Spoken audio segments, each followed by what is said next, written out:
Quem foram os nicolaítas? O que eles faziam de tão grave a ponto de serem repreendidos pelo Senhor e condenados pela Igreja?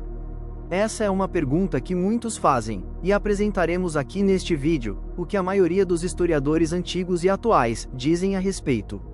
O mais antigo deles foi Irineu de Lyon, que viveu entre os anos 130 a 202 d.C., dizia que os nicolaítas eram seguidores de Nicolau, um prosélito de Antioquia que havia sido escolhido pelos apóstolos, entre os primeiros diáconos, como é dito em Atos capítulo 6 versículo 2 a 5.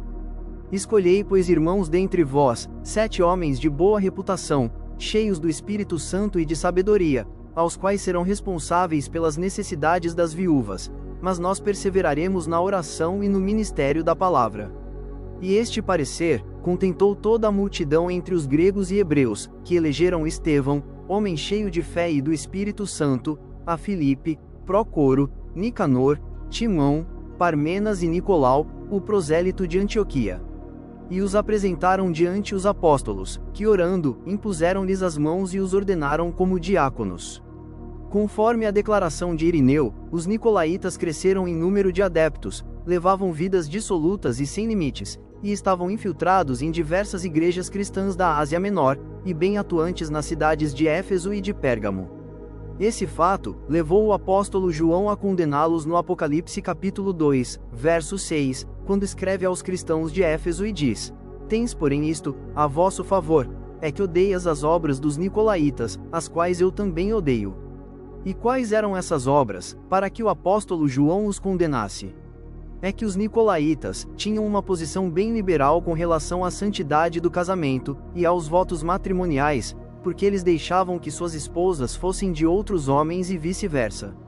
Apesar disso ser uma coisa normal entre os pagãos idólatras, não era na comunidade cristã, e Nicolau veio de forma muito convincente deturpar os costumes dos cristãos, persuadindo-os a pecarem, e muitos foram convencidos, acreditando que dessa forma promíscua, eles podiam mortificar e castigar a carne.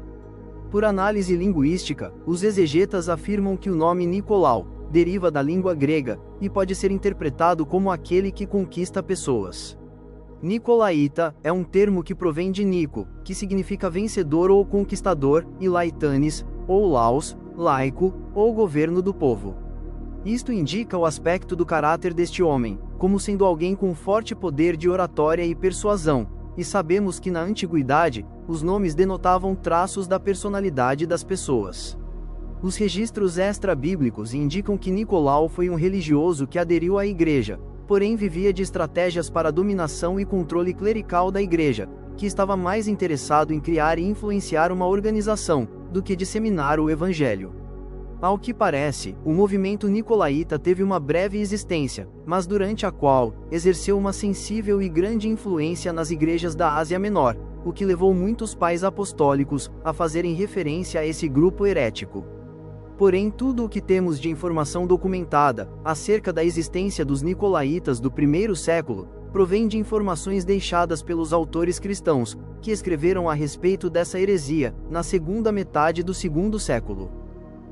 Hipólito de Roma, que viveu entre os anos 170 e 236 d.C., diz também que o diácono Nicolau, um dos 7 diáconos eleitos pela Igreja Apostólica, era o autor da heresia nicolaíta e o líder máximo da seita.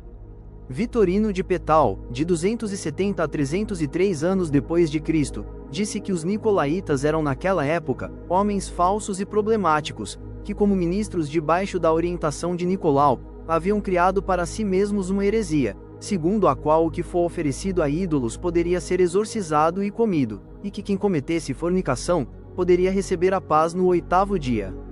Tal fato até levou o apóstolo Paulo a debater o tema em 1 Coríntios, capítulo 8 versos de 1 a 13, que diz: Cuide para que sua liberdade não seja motivo de escândalo para os cristãos fracos, porque se algum deles ver você sentado à mesa no templo dos ídolos, pensará que comeste a comida ali oferecida, e assim, ele que tem uma consciência fraca e que é fraco na fé, se sentirá induzido a comer das coisas sacrificadas aos ídolos.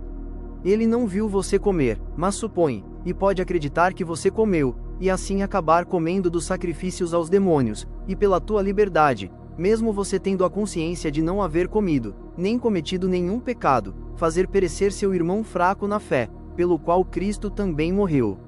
E o apóstolo Paulo conclui dizendo: por isso, se a comida escandalizar a meu irmão, nunca mais comerei carne, para que meu irmão não se escandalize nem venha perecer por minha causa.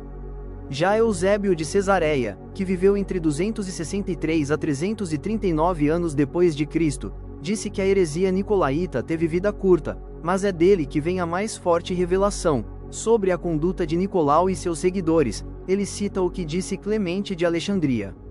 Clemente de Alexandria viveu entre 150 a 217 anos depois de Cristo, e disse que Nicolau tinha uma linda esposa, que era jovem e estava na flor da idade, da qual tinha muitos ciúmes, e ao ser repreendido pelos apóstolos por esse ciúme, Nicolau disse que deveria abusar da carne. E assim, querendo demonstrar que não deixaria o ciúme, nem a inclinação da carne, ficar acima de sua fidelidade ao Senhor, ele levou sua mulher ao meio da assembleia, e a deixou ali para que qualquer homem que quisesse, pudesse possuí-la e desposá-la.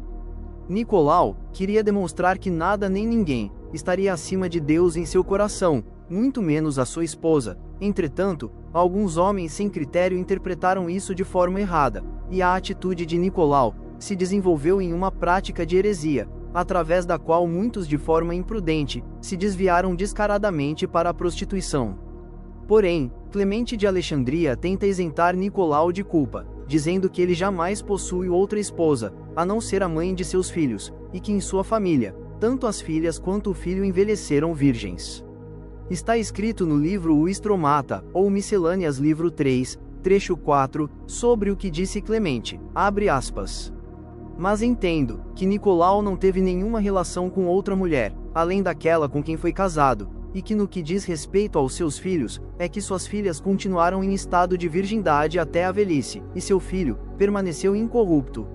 Se isso for mesmo assim, quando ele trouxe sua esposa, a quem amava zelosamente para o meio dos apóstolos, ele estava evidentemente renunciando à sua paixão, e quando usou a expressão abusar da carne, estava inculcando autocontrole diante dos prazeres, que são ansiosamente buscados, pois supondo que, de acordo com a ordem do Salvador, ele não desejava servir a dois senhores, isto é, ao prazer e ao Senhor. Fecha aspas.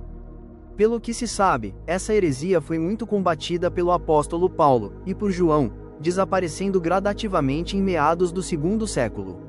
Mas, tempos depois ainda se falava sobre eles. Temos no livro conhecido como as Constituições Apostólicas, do ano 375, uma afirmação dizendo que os nicolaítas viviam em extrema imundície espiritual.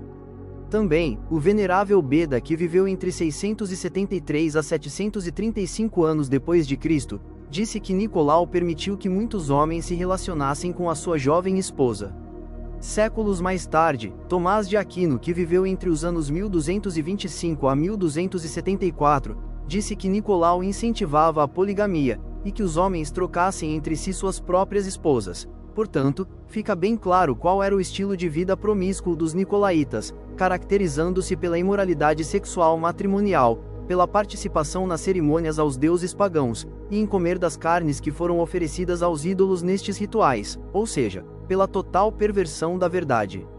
Paulo aconselha em Atos capítulo 15, verso 20, e no capítulo 21 verso 25, que os cristãos deveriam se abster das contaminações com os ídolos, da fornicação, do que é sufocado, e do sangue.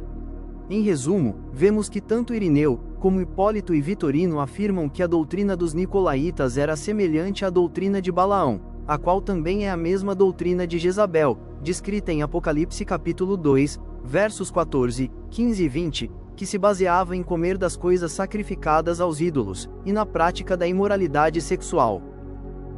Acompanhe essa série, Heresias Antigas, nos próximos vídeos. Obrigado pela sua companhia, divulgue e compartilhe com seus amigos. Até a próxima!